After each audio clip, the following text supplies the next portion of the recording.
आओ मैं तुम्हें वो उस बारगाह पे ले जाऊं जिसने सबको शान अता फरमाई है। हजरत अबू बकर सिद्दीक रदी अल्लाह ताला अन्हु खलीफतुल मुस्लिमीन बने, खलीफा बने तो सवेरे जिस रात खलीफा बने सवेरे सर पे टोकरी रखी, मंडी की तरफ जा रहे हैं। हजरत उमर फारूक रदी अल्लाह ताला अन्हु मौला अली शेर खुदा को किसी ने बताया कि वो तुम्हारा खलीफा तो जा रहा है मजदूरी करने, वो तो जा रहा है कमाई करने। हजरत अली शेर खुदा मौला कायनात जनाब फारूक आजम दोनों ने रस्ते में रोका। अबू बकर कहाँ जा रहे हो?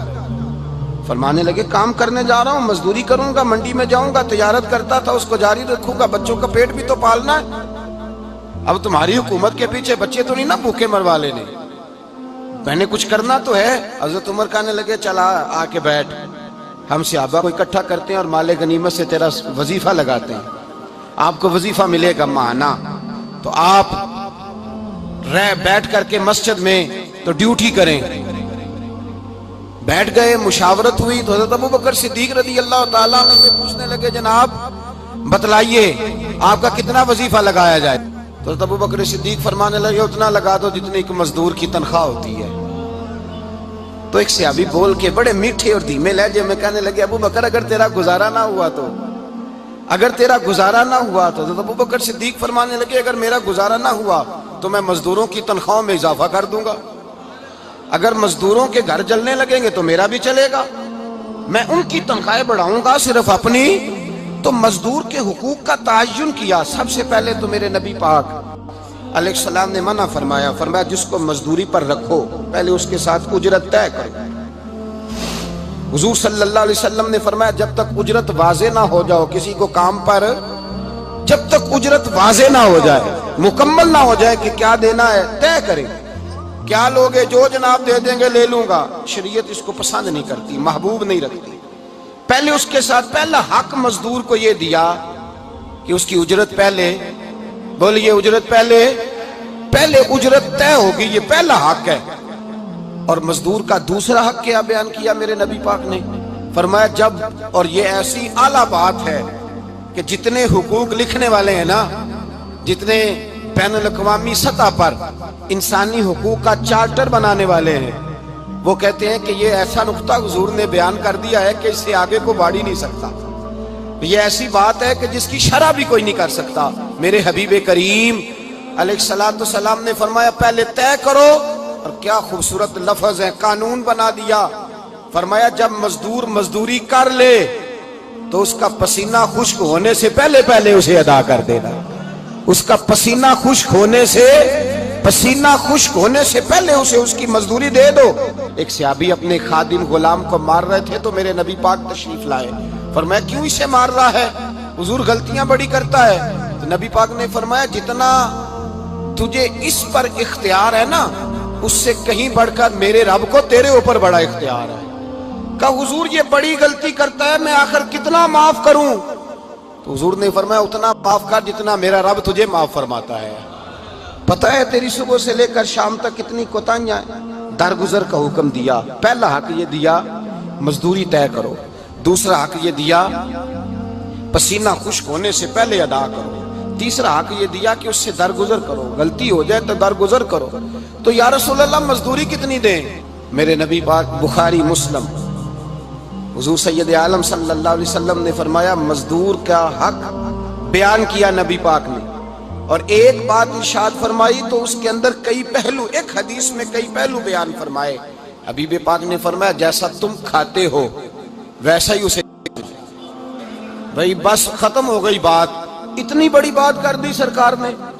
कभी देखा है आपने कि मजदूर को ऐसे खिलाया जा रहा हो जैसा मालिक खा रहे हैं? हुजूर ने फरमाया भाई मजदूरों का हक ये है कि जैसा तुमने खाना है वैसा उसे खिलाना है, और फरमाया जैसा तुमने पहनना है वैसा उसे पहनाना है। और फिर मेरे हबीब करीम अलैहिस्सलातु सलाम ने इरशाद फरमाया उसकी हिम्मत से बढ़कर तुम उस पर बोझ नहीं डाल सकते। जितना काम वो कर नहीं सकता उतना तुम उसे दे नहीं सकते। और फरमाया अगर उतना काम देना है जो उसकी हिम्मत से ज्यादा है तो मैं उसके मालिक को कहता हूं वो भी उठ के मजदूर के साथ काम पे लग जाए, उठे उसके साथ काम में शरीक हो जाए। मजदूरी का भी तायुन फरमाया। और फिर उसको काम किस मिकदार का देना है मजदूर को, کس قدر زیادہ اس پر بوجھ ڈالا جائے گا، یہ بھی مصطفیٰ کریم نے بیان فرمایا۔ فرمایا جو لا یکلف اللہ نفسا الا وسعها، اللہ بھی تم پر وہ بوجھ نہیں ڈالتا جو تم اٹھا نہیں سکتے، تو کسی مزدور کو تم ایسا کام نہیں بتاؤ گے۔ حضرت عثمان غنی رضی اللہ تعالیٰ عنہ ایک دن حضرت عمر فاروق سے کہنے لگے عمر بس کر دے یار، تیرے بعد بھی تو لوگوں نے خلیفہ بننا ہے، کیسے کوئی تیرے رستے پہ چلے گا؟ تو حضرت عثمان غنی سے جناب عمر کہنے لگے کیا ہو گیا؟ آپ فرمانے لگے کل میں دیکھ رہا تھا کہ لوگ باغ میں مزدوری کر رہے تھے اور آپ امیر المومنین ہو کے ان کا ہاتھ بٹا رہے تھے، ہاتھ بٹا رہے تھے۔ تو حضرت عمر کہنے لگے بوڑھے تھے، بیمار تھے، مزدوری کر رہے تھے تو پسینہ بہہ رہا تھا، کیا ہو گیا اگر تھوڑا سا میں نے ساتھ دے دیا؟ حضرت جناب سیدنا فاروق اعظم یہ لفظ کہتے ہوئے رو پڑے۔ آپ فرمانے لگے میں کسی بادشاہ کا شہزادہ نہیں، میں بھی اسی باپ کا بیٹا ہوں جو اونٹ چرا کے گزارا کیا کرتا تھا۔ میں نے آگے بڑھ کے لوگ حیثیت بھول جاتے ہیں، اپنی حیثیت بھول جاتے ہیں۔ اللہ تبارک و تعالیٰ جب کچھ عطا کرتا ہے ان کا رویہ اپنے ماتحتوں کے ساتھ اتنا سخت اور جابرانہ آمرانہ ہو جاتا ہے، اس قدر زیادہ ان کے لب و لہجے میں کڑواہٹ آ جاتی ہے، اس قدر زیادہ ان کی طبیعتوں کے اندر سختی اور غرور بھر جاتا ہے کہ وہ احساس ہی نہیں کرتے کہ جو سامنے بیٹھا ہے وہ بڑا ایک دکھی انسان ہے اور وہ تکلیف میں ہے، وہ آزمائش میں اپنے آپ کو مبتلا سمجھ رہا ہے۔ حضرت ابو ذر غفاری رضی اللہ تعالیٰ عنہ فرماتے ہیں میں اپنے ماتحتوں کے حق میں بڑا سخت تھا، سخت تھی میری طبیعت، میرے غلاموں کی جرت ہی نہیں تھی کہ وہ میرے سامنے گفتگو کر سکیں اور ٹھہر بھی سکیں۔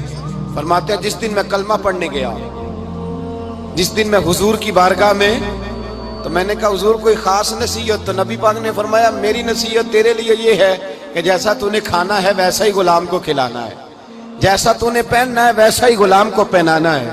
حضرت ابو ذر کہتے ہیں جو میرے اندر کمی تھی وہی میرے نبی نے نصیحت کر دی، جو میرے اندر کوتاہی تھی وہی غیب جاننے والے رسول نے بتلا دی۔ فرماتے ہیں میں گھر گیا، جب میں جاتا تھا تو ملازموں کا سانس خشک ہو جاتا تھا، وہ کانپنے ہانپنے لگتے تھے کہ جانے اب یہ کیا کرے گا۔ حضرت ابو ذر غفاری فرماتے ہیں میں گیا، ایک شخص سے میں نے کہا کھانا پکاؤ، کھانا پکایا، دسترخوان پہ لگایا اور اپنے سارے ملازموں کو کہا آؤ یار میرے ساتھ بیٹھ کے روٹی کھاؤ، آؤ سارے میرے ساتھ بیٹھ کے کھانا کھاؤ۔ فرماتے ہیں انہوں نے کھانا کھایا، پھر میں ان کو بازار لے گیا، جیسے کپڑے میں پہنتا تھا ویسے میں نے ان کے لیے بھی خریدے۔ فرماتے ہیں میرے غلام کہنے لگے آقا خیر تو ہے نا، خیریت تو ہے نا، کیا ہوا؟ مزاج مبارک تو ٹھیک ہے، کیا ہو گیا؟